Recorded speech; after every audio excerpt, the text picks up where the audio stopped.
Alors maintenant, on va plutôt se poser la question au niveau des enfants, de savoir comment ils vont. Et il paraît qu'ils vont bien, ouais, c'est ça? Étonnamment, ils vont bien. Pourtant, ils subissent des choses. Hein. Alors après le remarquer, Tony en famille, il y a 2 ans, le réalisateur Nathan Ambrosioni signe un second long métrage.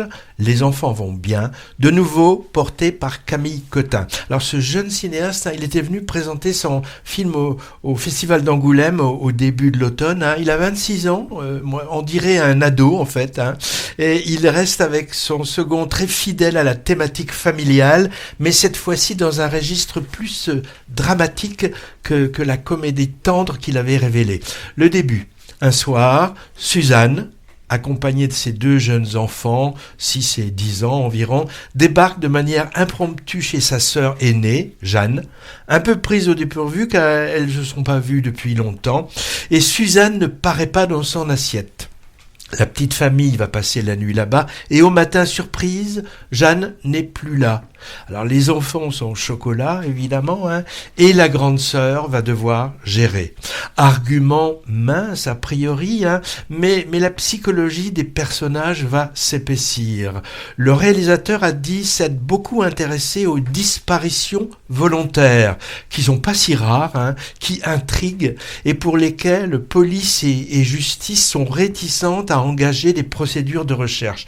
Il a voulu en fait traiter le sujet de ceux qui restent, et il le traite, je trouve, avec talent, de façon très sensible, sans pathos, explorant avec finesse leur incompréhension et aussi les relations enfants-adultes avec une très grande délicatesse, je trouve.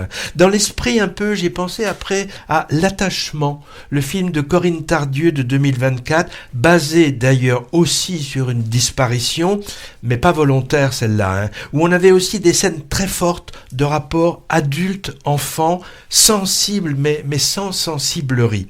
Alors Camille Cotin, elle porte le film, je trouve, de bout en bout, hein, conférant à son personnage de Jeanne un large éventail d'émotions, passant beaucoup d'ailleurs par des silences, des attitudes et des regards. Elle m'épate de plus en plus, hein, Camille Cotin, par son talent. Dans un second rôle trop bref, Juliette Armanet. Alors celle-ci, moi je la trouve faite pour le cinéma. Hein. Après ses débuts convaincants dans Partir un jour, alors même si on ne la voit malheureusement pas beaucoup ici en Suzanne, je me demande si le réalisateur n'a pas voulu à dessein jouer un peu avec cette frustration du spectateur de la voir disparaître, en parallèle avec la famille qui est bien triste aussi de cette absence de la sœur et la mère que l'actrice incarne de façon brève puis fantomatique.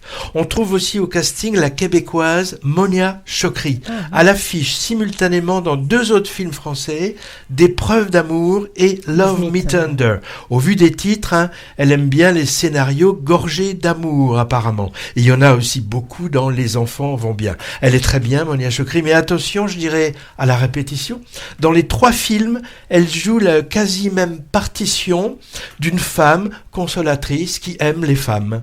À noter également présence d'un acteur rare que j'aime beaucoup, peut-être tu l'as remarqué Patrick, hein, il est trop peu présent sur les écrans, c'est Fedor Atkin, c'est le père de Jeanne et Suzanne. Souvenez-vous des films de Romer, Pauline à la plage, ouais. Il était là, beau, là il est un peu... Ah, c'est un grand-père là. Ah oui. Et le jeu des 2 enfants, j'ai trouvé vraiment remarquable, très éloigné du cabotinage. À Angoulême, Les enfants vont bien a recueilli le Valois de Diamant. Qu'est-ce que c'est que ça ? C'est le prix du meilleur film en compétition. Souvent du nez de la part du jury, hein, là-bas, ou le hasard, cette récompense est souvent gage de succès public.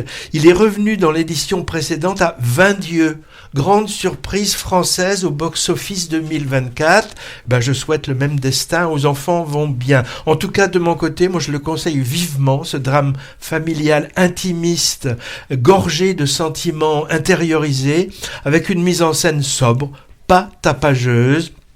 Mais c'est peut-être pas l'avis d'autres, hein, qui pourraient y trouver des défauts. Je sais lesquels, Patrick, je te laisse les dire. Mais je les trouve, je te le dis à l'avance, mineurs par rapport à la puissance émotionnelle du film. Oui, je pense que tu parles du scénario où on peut voir Guillaume Gouix qui interprète un gendarme. Oui, bon, mais là, que ça détaille. Et comme, il vous a parlé, c'est Noël, donc c'est la trêve, donc je ne vais rien dire de méchant sur ce film qui ne m'a pas emballé. Tu n'as pas pleuré ? Non, parce que justement, j'avais cette impression que ce film avait pour vocation, avait pour but, justement, de déclencher les glandes lacrymales. Moi, j'ai pas trouvé ça. Et moi, c'est comme ça que je l'ai trouvé, mais comme l'émission est courte, je peux pas en parler trop longtemps, vu que ça fait déjà plus de 45 minutes que tu parles.